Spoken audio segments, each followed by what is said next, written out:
Hello, hello. Hello, hello. Um, testing, testing. Yep.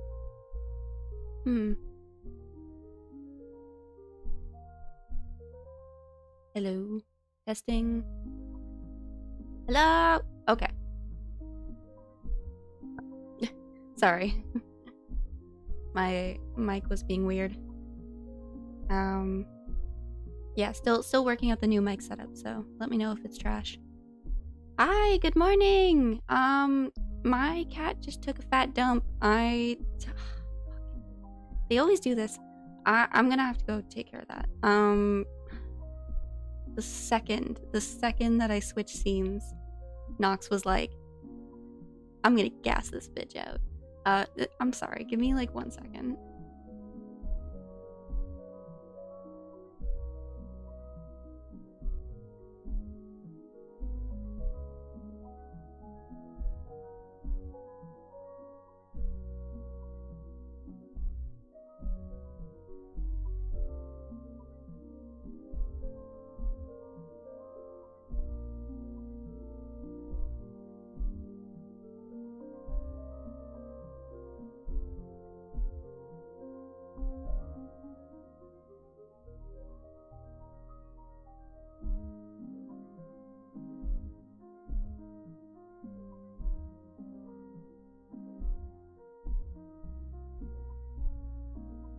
False alarm.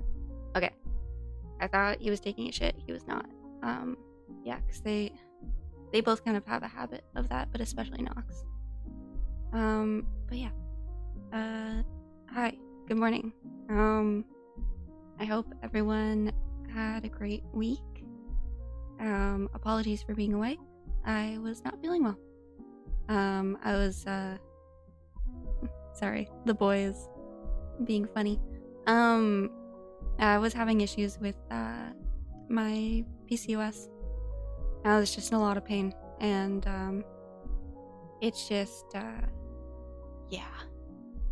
In a lot of pain, and also it affects, like, my sleep and stuff, and my mood, basically everything. But I'm feeling a lot better now, thankfully. But yeah, I don't know. I didn't really get up to too much. I mean, yeah, I kind of just played around and watched things. I watched, what was it? At one point I watched the Gameoverse pilot. And I also watched, the Amazing Digital Circus episode 9. I'm down to like give my thoughts on those. It's just I don't want to spoil anything. So I guess spoiler alert. How did you feel about it? Yeah, so I'll start with Gameoverse because that was the first one that I watched.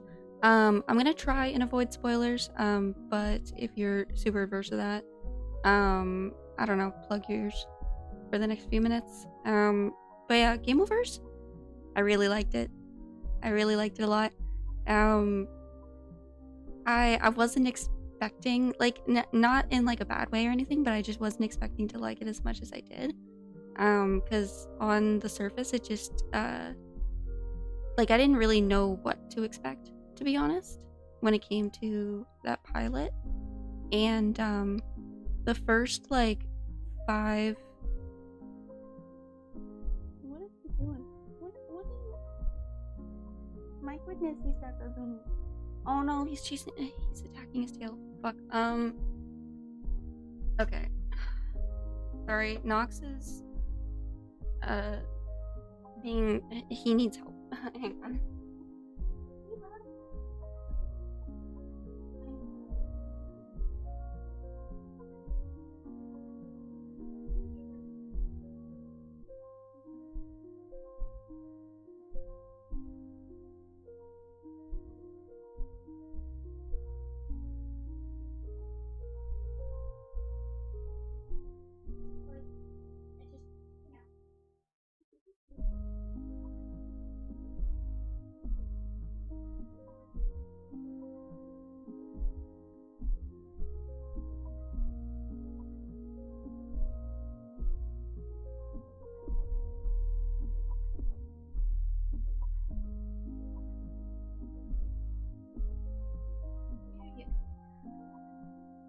it feel better?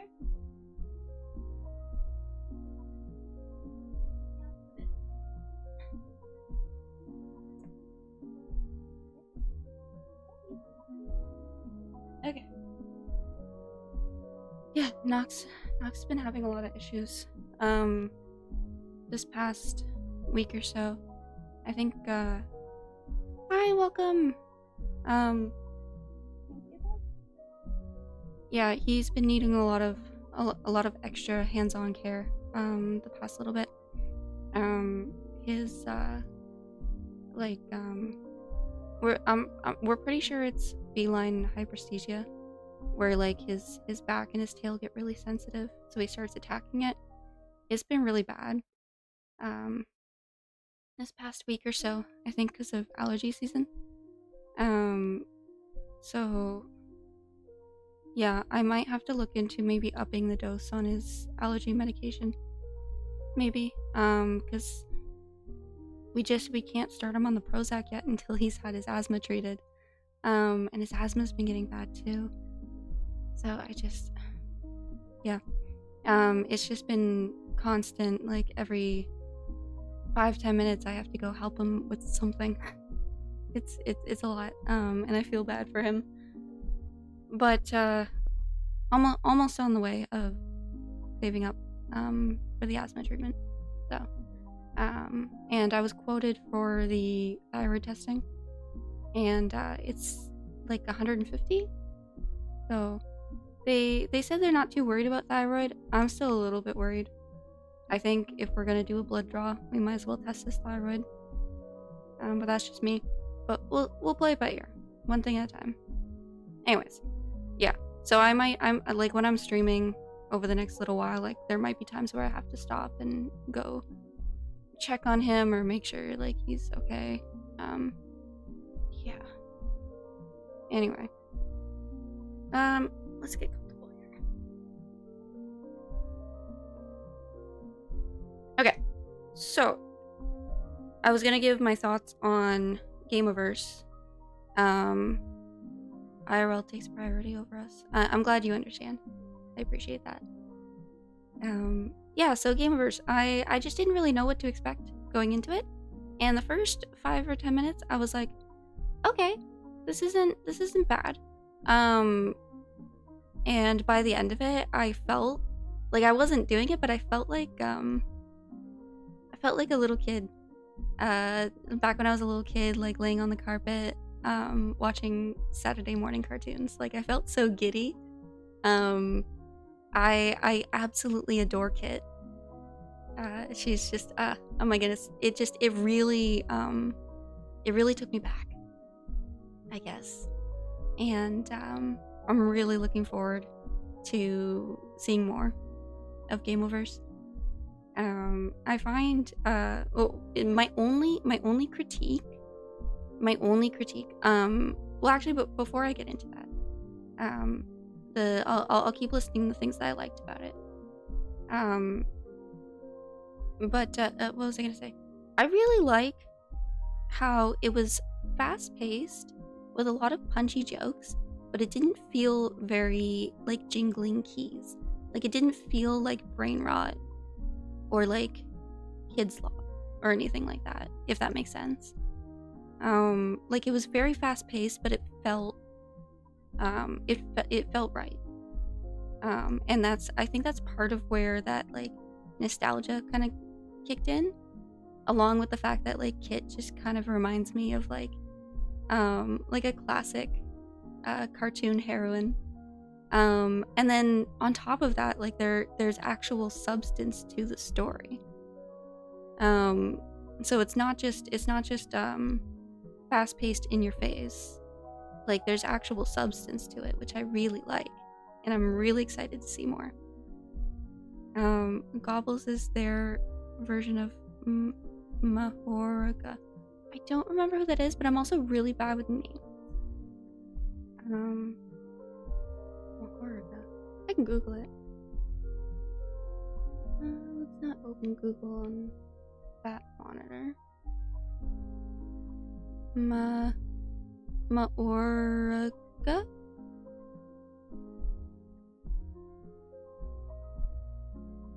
I'm seeing something from an anime. So I don't know. I don't watch a whole lot of anime. But yeah, no, I really liked it. My only critique, and it's really so minor because it's like, as far as pilots go, like, it wouldn't even be considered a critique, because pilots are never perfect. The only thing I noticed, and it actually ends up being kind of a good thing that makes me excited to see more. I noticed, I think because there's quite a few like experienced voice actors, but then there's quite a few voice actors that haven't done this type of work before. Hi, welcome. We're talking about Gameoverse, by the way, so I'm trying to avoid spoilers, but I'm just giving you a heads up. But one thing I noticed is that like the folks who don't have as much experience previously with voice acting, you can I was able to see a very notable progression in how they sort of stepped into their character throughout the pilot. And that's not necessarily a bad thing for a pilot. So what I mean by that is, like, probably like the first quarter to the first half, it did feel like some of the lines didn't quite fit their characters. It kind of felt almost as if the voice actor was a little bit, like, not fully comfortable stepping into the role of their character just yet, is something that I noticed. But then by the end of the episode, I could see a very clear difference where they really started to step into that role and really started to feel comfortable in it. That's something that really stuck out to me. And I think if they had just done, like, maybe they didn't have time or whatever, but I think, like, if they had just done like one more go off the top, to redo the lines for that episode after the voice actors became a lot more comfortable with their characters, and with voice acting in general, I think that wouldn't have been like a thing that I noticed. But it's not even like that big of a deal. Like, as far as pilots go, that's literally the only like when it comes to pilots, like, that kind of thing is actually pretty normal. In fact, a lot of times in a pilot, you'll see, like, throughout the entire episode, like, voice acting is a little bit like, it needs more time to just for actors to fall into their character a little bit more. So the fact that they were able to accomplish that by the end of the pilot episode gives me, like, I'm excited. I'm giddy. I'm giddy to see more. Yeah, that was literally the only thing that I really noticed or would, like, want to mention. But other than that, I really liked it. I really liked it a lot. Yeah. I don't know. It's not too much else I can say without, like, spoiling. I really like that, like I said, it was fast-paced, but not necessarily jingling keys. But they were still able to put quite a bit into that episode. Now, one thing I noticed a lot of people who have given reviews on this pilot, as well as, like, other shows, is a lot of people seem to take issue with the idea of a show being fast-paced. I actually like fast-paced. That was one thing I was a little disappointed with when it comes to Digital Circus episode 9, and we'll get into that in a second. Was that they toned down the fast pace a little bit. I like fast pace because, especially in a series that isn't, like, super long, because it and also, like, if you have to wait a long time between episodes, it gives like, it makes for this is definitely not a word. I don't think it's a word, but like rewatchability. I don't think that's a word. But I really like that. I like when I have an episode of something. That's what I liked about Has Been Hotel at first, but it kind of not so much towards the end. But also Digital Circus is that I could go back and watch the same episode multiple times and find something or discover something new or notice something new every time, because it's so fast-paced that often things would fly over my head. And it almost feels like I'm putting together a puzzle where I can keep watching the same episode and keep enjoying it almost on the, like, not quite on the same level as if I'm watching it the very first time, but very close. Much closer than something that isn't very fast-paced. And I like that. I like having that feeling. Like, I think we all kind of have that desire to go back and watch our favorite show for the first time and experience that feeling again. And so that's why I like fast-paced shows when they do it right.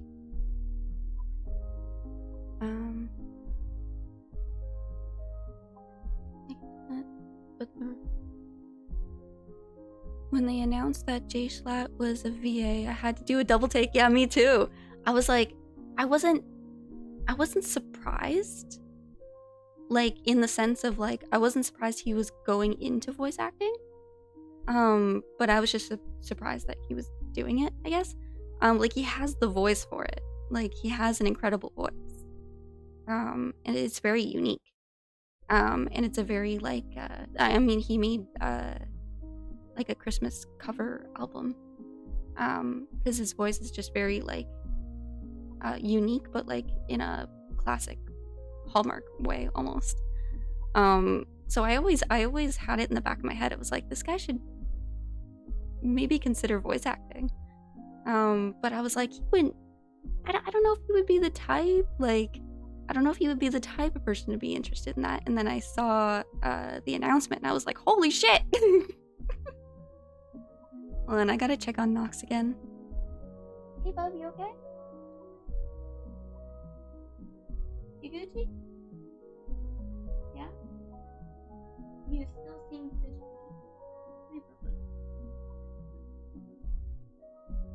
You want to come say hi? No. You seem understood. I don't know.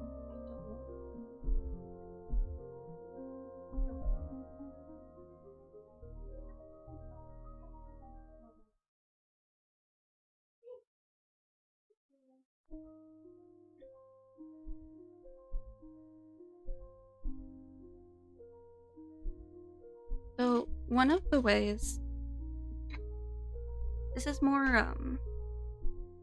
of a band-aid fix for his, like, sensitivity issues, but I find when he starts attacking his tail really bad, we have cat shirts, and like, I have these little tank tops that they're not super tight, but they provide just enough compression that helps, like, it seems to really help chill him out a little bit. The only thing is that I can't leave him alone with them, because cats have barbs on their tongue, so if he tries to reach down and, like, lick at the collar, his tongue could get stuck on the inside of the shirt and he could choke. That's why a lot of cat collars have like quick release latches, because that is a thing. Are you feeling better? Yeah, I'm feeling a little bit better. My voice is a little rough.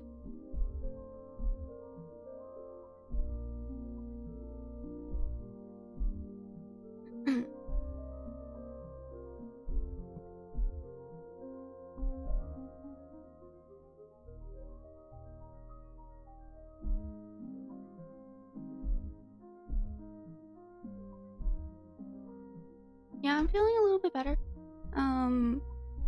I guess you probably missed the beginning of the stream. But I have PCOS, and I was really struggling with that over the past week.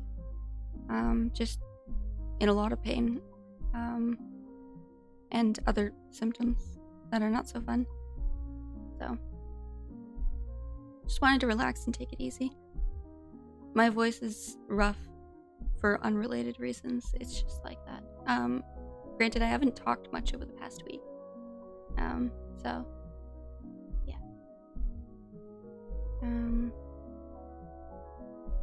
Oh, what was I talking about? Yeah, so that was my thoughts on Gameoverse. Really excited to see more. Super excited.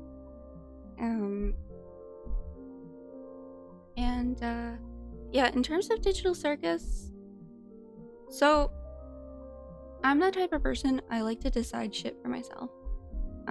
So I don't like to let other people's I try really hard not to let like the opinions or feedback of other people to like impact how I see something going into it, or like how I feel about something. I really like to decide that stuff for myself. So going into episode 9, I tried to like block all that out. I was already avoiding it for the most part, but it's kind of, with something that big, it's pretty unavoidable if you're on the internet. Thankfully I didn't get spoilers, I don't think. But it's not typically a huge issue for me because I don't have a good memory. But yeah, so going into it, I ended up watching episode 8 beforehand just to like catch me up to speed with what was going on. I find episode 9, it's tough. It's tough to give my thoughts on it. So I'll keep it a little bit brief. And the reason why I say that is because like you could really tell a lot of work went into it, and the animation was gorgeous. Like seeing the contrast between the animation in like the beginning episodes and then in the end, like it's nuts. I haven't watched I never know how to pronounce that. For some reason my brain always wants to switch the D and the A and call it TADC, because it's just easier to say. But no, I liked the series. Episode 9, I wasn't sold on it, unfortunately. I think like it really, a lot of it boiled down to, I think, like the writing and the pacing. The writing and the pacing, it didn't have the same feel, and the pacing was the pacing. I'm trying to think of words without like revealing too much. I watched it in theaters, thought it was meh. Yeah, the issue that I had with episode 9 was that they put a lot of effort into one particular plot point, and it was really great. I really liked it a lot. I just wish that same effort was applied to other very critical plot points that were not basically glazed over, but quite literally just, oh yeah, that happened. And if you've seen the episode, you probably know what I'm talking about. There were a few very key things about the series and about character arcs and stuff that quite literally was like, oh yeah, by the way, that happened. Anyways, moving on. And it's like I was stunned. I was like, we're just moving on from that? We're not even, like, what happened? Like, I don't know. I didn't love it. I don't know. Yeah. It's not even that I don't want to give away too much. It's almost like I'm still kind of processing a little bit. I'm still kind of processing how I feel. All I know is that I just didn't love it, unfortunately. But the animation was incredible.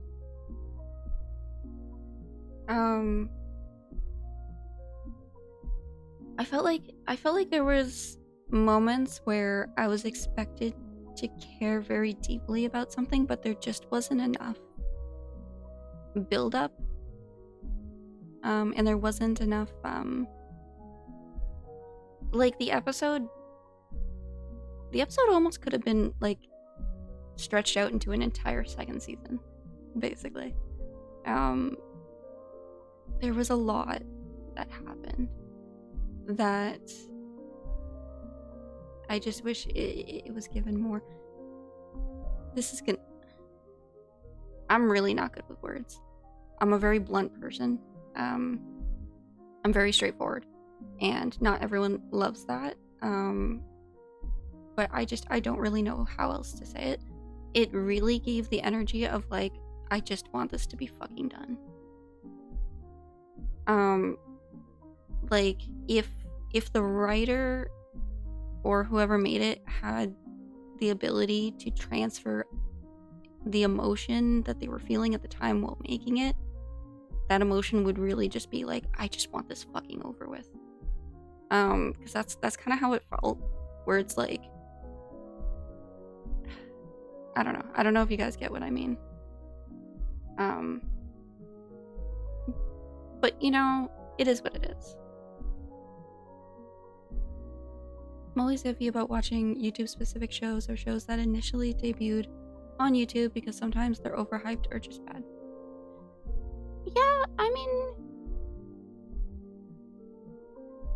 I don't really, I mean, it's up to you. Like, I just, I like indies, and I try not to judge too much based on the pilot. That's one thing that I've learned, is to not, like, let the pilot sort of, like, dictate whether or not I'm going to be interested in the show that's being developed. Because often, like, sometimes you'll see teams who they release a pilot and they actually like listen to the feedback that they get, and they will pull like a complete 180 and just make like a completely different show. That's kind of how I felt with Hazbin Hotel a little bit. The pilot was quite different from the actual show, just in terms of like overall feel. That's the biggest thing that I've learned. But other than that, I really like indie projects. I just find they have more character. Yeah. They have more soul, in my opinion. It's a decent show, but the ending, yeah.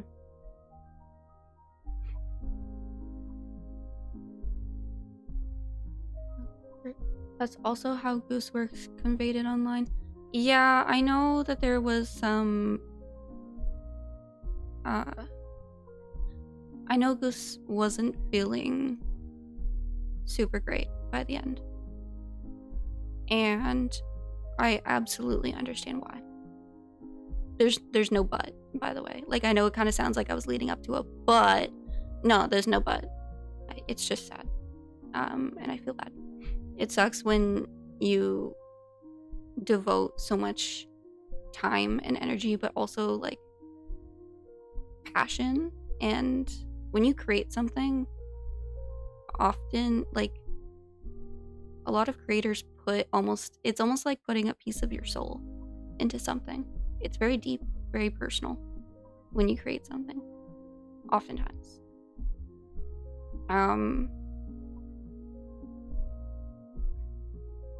If I had to give any feedback or advice, and I'm probably not the person to be giving it, so definitely take it with a grain of salt. I think, not just in this particular situation, but it's something that you'll probably hear me talk about it a lot, because it's very common in the creator space. But there's certain ways that an audience can be managed and curated. and I guess manage is probably the right word. There were a lot of instances, not just with Digital Circus, but I noticed it with Hasbin Hotel as well. I noticed it with a lot of other, and not even like indie show creators, but just like creators in general. Like there's certain ways that you can approach when your audience is being not great. But also being like proactive is a really big one, which is why, like, I don't know, one day I want to make an actual video, like an actual like educational video, just to be like, hey, here's how you can recognize when your audience is starting to get kind of toxic, and this is what you can do to kind of like not let that happen, basically. And of course, you're always going to have like a small chunk of your community who's going to be toxic, but I think with Digital Circus, like fandoms like Digital Circus and Hasbin Hotel, I feel like the audiences just kind of got out of control, and it really felt like there were a lot of instances where people involved with those projects were kind of just adding fuel to the fire. I'll give a very, very small example. A very, very small example. And that's not to say that this is like the biggest reason or like the only reason why audiences end up with this way, but it's one of many, many, many reasons. When you give an inch, they're gonna want to take a mile. That is to say, if you're hosting like Q&A sessions every other week and you're answering like a gazillion questions all the time, people are going to start feeling entitled to enact some form of change on your end. And that can go sideways in like a million ways. But if you make people feel like they have a lot of control over your project, like it can go wrong in a million ways. Off the top of my head is that like if things don't go in the direction that they want, they're going to get very upset, because now they are part of the creative process. And like I said, creating something is very deeply personal. And if you involve your audience too deeply in the creative process of your project, they are now also invested in the same way that you are. And that can go south real quick, because if you have an audience of thousands upon thousands of people, everyone wants something different. You can't please everyone. It's impossible. So that's one of many, many things. That's why like I take suggestions, and I'm always open to suggestions. Like I ask for them, and I genuinely do want them. I only ever take them into consideration though. And at the end of the day, my work is my work. These are my creations. These are my streams. And if I need help, I will absolutely ask. And if you want to suggest something, you're more than welcome to. You're more than welcome to answer a question. I may or may not answer it. I may or may not take your suggestion into consideration. I may or may not even provide an explanation as to why I didn't. As to why I didn't go with your suggestion. At the end of the day, like, my channel, I have a vision, a general vision for my channel, and for myself, and for my life in general. And I'm the only one who's able to fully see that vision. And it's important as a creator to not let someone help you build your vision when it's just completely impossible for them to possibly see that entire vision themselves. People get really entitled when you do that. And it's like, it's not even like, I can't even judge them for feeling that way, because it's understandable. Because like I said, creating something is deeply personal. It's sentimental. So if you don't want people to be upset when things don't go their way, or if you don't want people constantly being like, do this, do that. Why didn't you do this? Why didn't you do it why didn't you do this in the exact way that I wanted you to do it? If you don't want that type of shit, don't involve them in your creative process. Simple as. But hey, that's just me. What do I know? Anyway, yeah, you guys will probably hear me talk more about that. And like I said, eventually I do want to make a video giving my thoughts on audience management as a creator. I don't feel like I have the credibility right now to be doing that, even though I have the experience, but like people aren't going to see that, you know, and people aren't going to take my word for it. And hey, maybe there's definitely more to learn as a creator. That I'll definitely, like, there's a lot of things I knew about content creation going into it, but there's a lot of things that you learn just by actually doing it, that you have to actually do it, I guess. I don't know, I definitely could have worded that better. My voice is crapping out.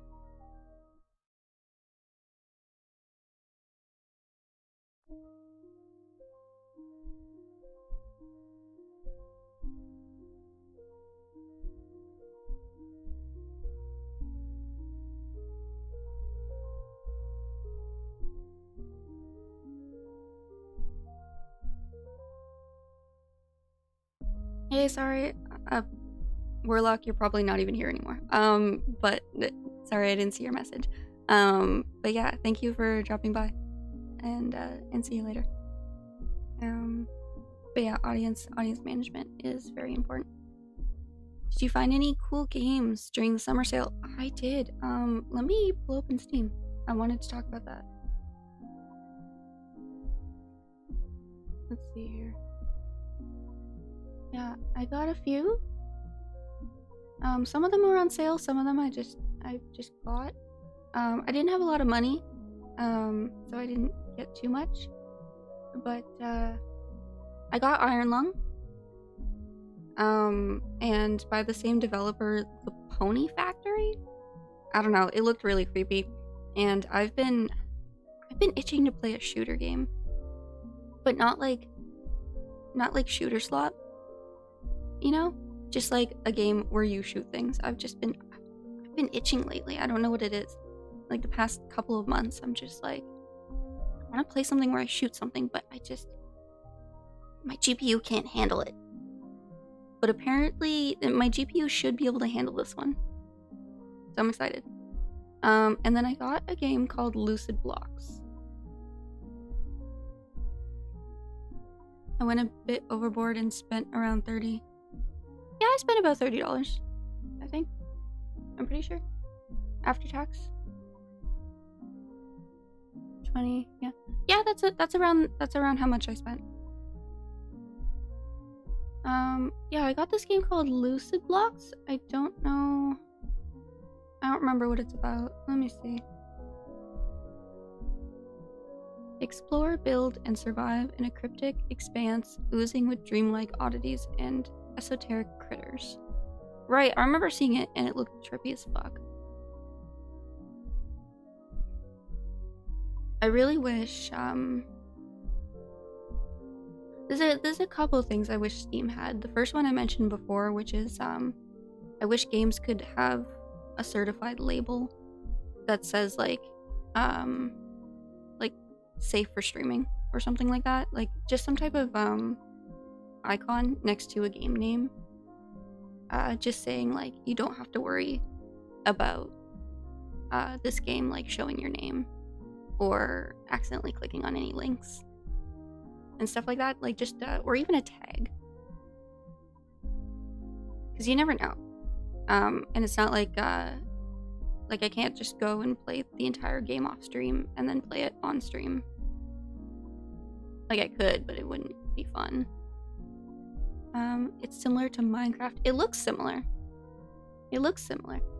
But yeah, I got that. and then the two horror games. Yeah, and I think that's all I got. I have so many games I haven't played yet, so I'm not too concerned. Oh yeah, and then the second thing is it would be really great if there was a way to browse games, but with like a filter to filter out like you can choose what kind of hardware you have. So like there is a section on the Steam store called hardware, but it's like if you have like a console or a Steam Deck or something like that. But I would really love to be able to filter out any games that aren't compatible with my GPU. Because there's a lot.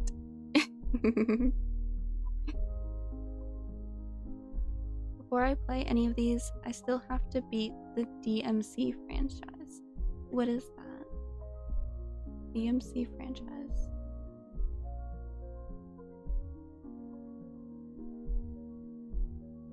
Devil May Cry. Oh, okay. I probably can't run that game. I wanna play nice games. Like not nice games, but like higher res games eventually. I don't know. I just want to shoot things. I miss playing shooting like solo games. Like action adventure games. My favorite game for the longest time was Last of Us. If that gives any context as to what kind of game I'm missing. But also like games such as like Butterfly Effect games. Like Beyond Two Souls. Until Dawn. I really liked that one. Detroit Become Human. That kind of stuff. I really like games like that. Yeah, I'm quite limited to what I can play right now, unfortunately. But c'est la vie. It's not at the same time like these games that I am playing. It's not like I wouldn't play them anyways. I still would. I'm not really I don't like most modern games, but also like I just don't see the point in playing them as a streamer. Like let's say let's say GTA 6 comes out like tomorrow. I'm probably not going to play that on stream, at least not for like a year or so. Because what's the point? Most people are probably like watching. I guess GTA 6 probably isn't a good example because there is a story, but let's say like a new story game that's like super popular comes out. I'm probably not going to play it because chances are people are watching like larger creators, understandably, play that game. So like by the time, like, I just feel like people would get kind of fatigued, I guess. And I also just like the idea of offering something different. Like when Resident Evil came out, everyone was playing Resident Evil. And as a viewer, I was like I kind of care about Resident Evil, but it would be nice to watch something else, you know? And like I would scroll through Twitch and I'd be like, you're playing Resident Evil, they're playing Resident Evil, this person's playing Resident Evil. Is anyone doing anything else? It's like flipping through the channels on a TV, except it's all the same TV show on every channel. And it was just annoying as shit. And so I like the idea, like, as a content creator, being able to offer kind of like a palette refresher a little bit. So like, you know, if you're bored of watching Resident Evil, you can come watch me get confused by not being able to open a door in a game that just doesn't really make sense. Most people are playing Mecha Chameleon. No idea what that is. Oh, Is that the it's like it's kind of like Prop Hunt. I wouldn't mind like a game like that. Like I wouldn't mind doing like a bonus collab. Like I wouldn't do it as like my regular streams. Sorry, my model's glitching out because I have an eyelash in my eye.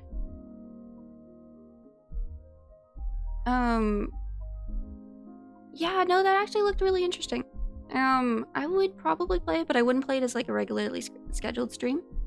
I would just do it for funsies, like as a bonus stream. And that way, like I'm still able to keep things fresh and different. But I think like when it comes to games like that, like I can definitely see myself as a viewer still getting fatigued.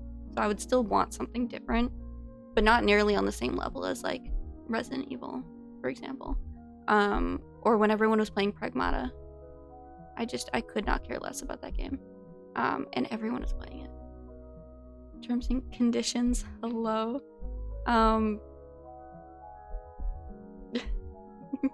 Hi.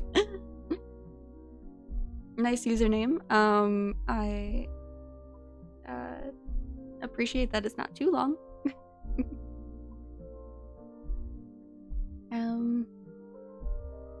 What was I gonna say? Yeah, so that's kind of where I'm at with that. I had a list. There's not too much else I think I wanted to go over. You okay, bud? Oh, he's attacking his tail again. You okay, honey?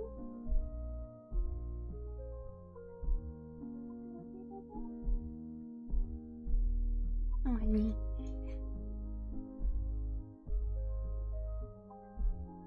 I mean, that was basically it for the most part. That was basically all I wanted to talk about for today.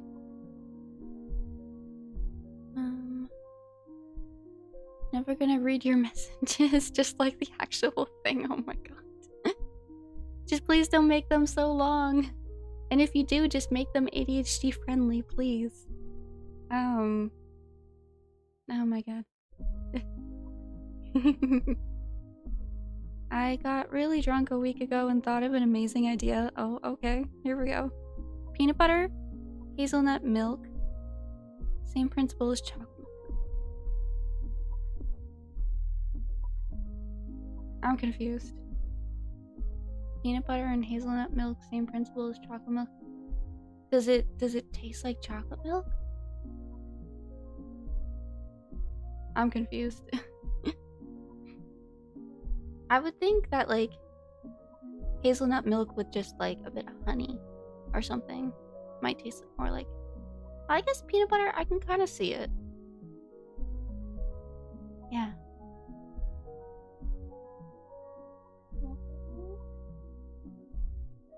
Oh, I feel so bad for him.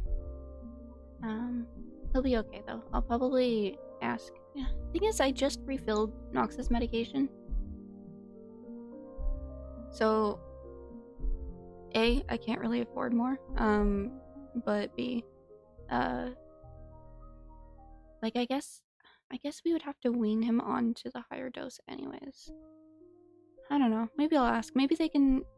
I think they can do like half a pack. So maybe I can do. I normally buy it in boxes of 30. They might be able to sell me half a box of a higher dose, and I can do like every other day just to see if it helps. Maybe. Shit, that's actually a solid idea. I'm gonna write that down.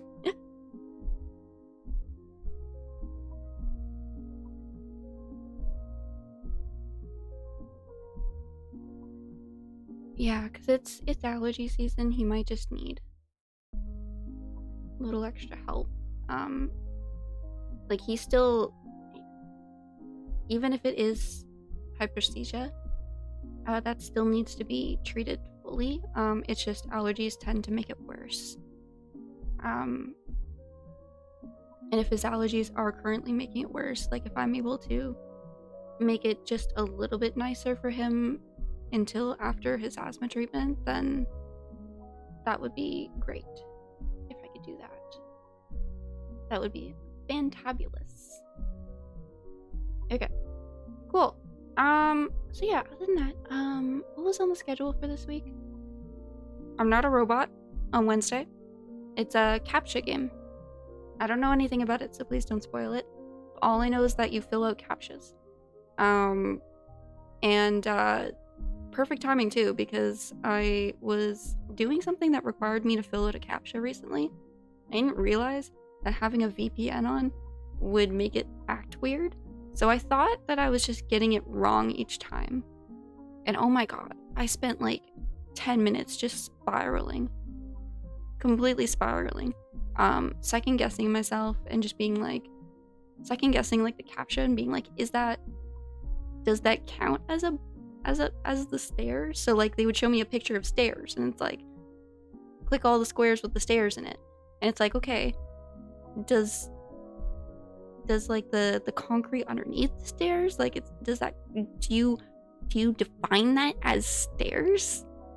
Like I was having moments like that and I was losing my shit, and then I was like, oh wait, my VPN's on. Fuck.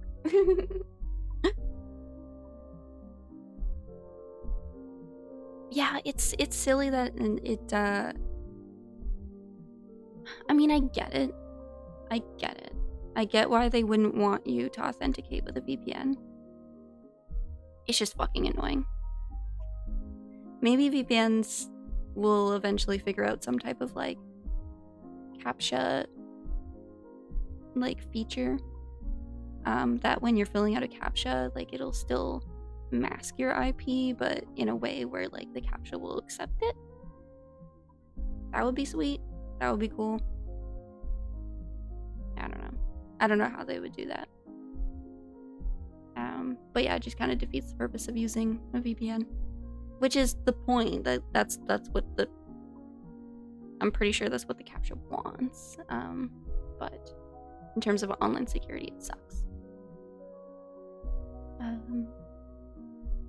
Peanut butter powder and a little bit of Nutella with milk. Ooh, yum. Nice. Okay, so yeah, I'm gonna wrap things up here. Oh yeah, so there's the CAPTCHA game on Wednesday, and then on Friday, a little to the left, I believe, is, I should probably just open the schedule. I make them so far in advance that although to be fair, I could literally make it like an hour ago and I still would not remember what I put on it.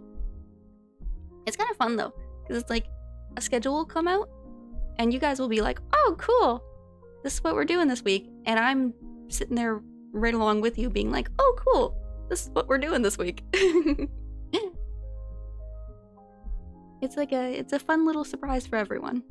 Yeah, a little to the left. I'm excited for that one as well. I think it's pretty chill. I think it's like a puzzle game, so I think it'll be good vibes. I'm looking forward to it. Alright. So yeah, I'm gonna wrap things up here. Thank you guys so much for joining. It was nice to see you all again. I'm glad to be back and feeling better. And I hope you have a wonderful rest of your day. And I will hopefully see you guys on Wednesday. Take care.